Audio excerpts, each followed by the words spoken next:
Europe 1, il est 6h40. Votre invité Mathieu Béliard est opérateur dans le domaine de la viande sur la métropole rouennaise. Pascal Graudois. Bonjour Pascal Graudois. Bonjour Monsieur Béliard. Merci d'être en direct avec nous. J'ai voulu, lors de ce déplacement d'Europe 1 à Rouen pour cette matinale spéciale, que nous entendions un maximum d'acteurs de ce dossier, 6 jours après cet incendie spectaculaire, exceptionnel de l'usine Lubrizol. Vous travaillez avec des agriculteurs. Alors on a donné la parole à beaucoup d'agriculteurs depuis le début de cette crise. Ils sont inquiets, évidemment. Vous avez une mission difficile. Vous devez aller les voir et leur dire « Je suis désolé, je ne peux pas acheter ta marchandise ». Oui, ça a été le travail de ce lundi et mardi dernier, donc hier avant-hier. Juste un mot quand même, Monsieur Béliard, juste avant de démarrer l'échange. Moi, je voudrais quand même les saluer parce que ils ont fait vraiment preuve de sang-froid dès jeudi. De professionnalisme et vraiment de responsabilité. Parce que ceux chez qui on devait par exemple prendre les animaux dès le jeudi matin ou dans la journée du jeudi pour l'abattage du vendredi avaient déjà rentré les animaux. Donc il y avait vraiment le sens des responsabilités et pour moi c'est déjà cette préoccupation. Naturellement, en fait, si vous voulez, ce fameux nuage est parti de Rouen, on l'a tous vu, il s'est dirigé sur tout le pays de Bray, avec des zones limitrophes. Voilà, il y a dans nos esprits toujours des vieux schémas qui reviennent et effectivement, ces nuages laissent des traces.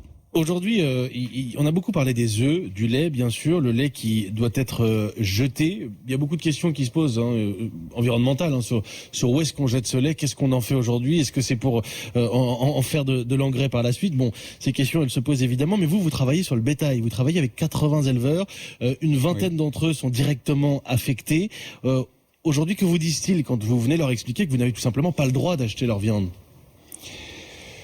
Beaucoup de compréhension. Parfois, certains qui étaient un petit peu moins au fait de l'actualité étaient sous le choc. On rentre dans les familles quand on va chez les paysans.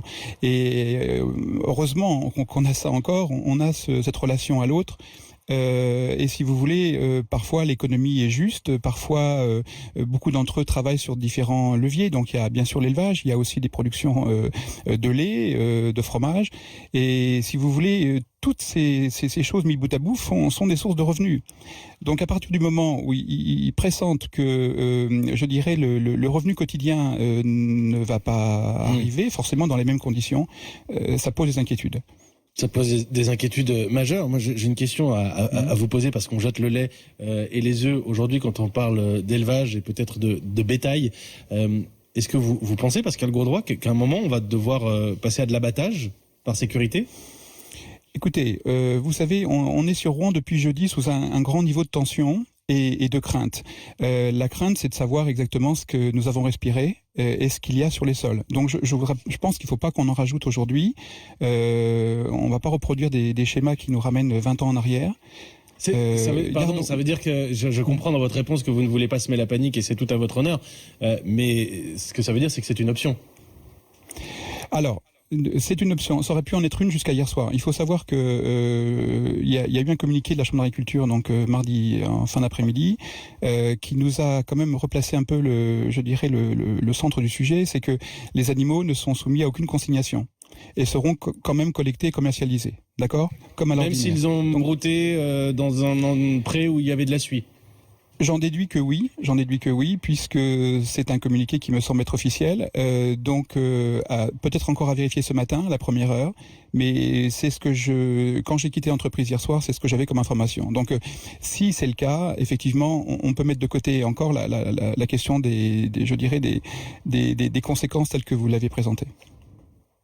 Vous espérez pouvoir retravailler avec eux rapidement. Vous avez parlé évidemment de leur famille, de votre proximité, de la difficulté que c'est que cette épreuve pour eux. Vous espérez retravailler avec eux rapidement. Oui, naturellement, parce que on est dans des filières, notamment sur la Normandie et en particulier sur la Haute, mais pas que.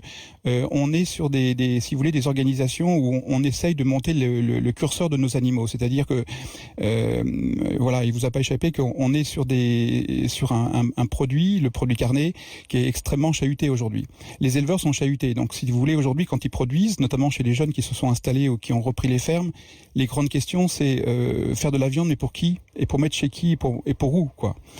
Donc, naturellement, la question de niveau de qualité, la question de la rémunération, je dirais, du bon prix payé à l'éleveur est une question majeure aujourd'hui pour nous. Et j'espère qu'on ne traînera pas pour retrouver nos éleveurs, oui.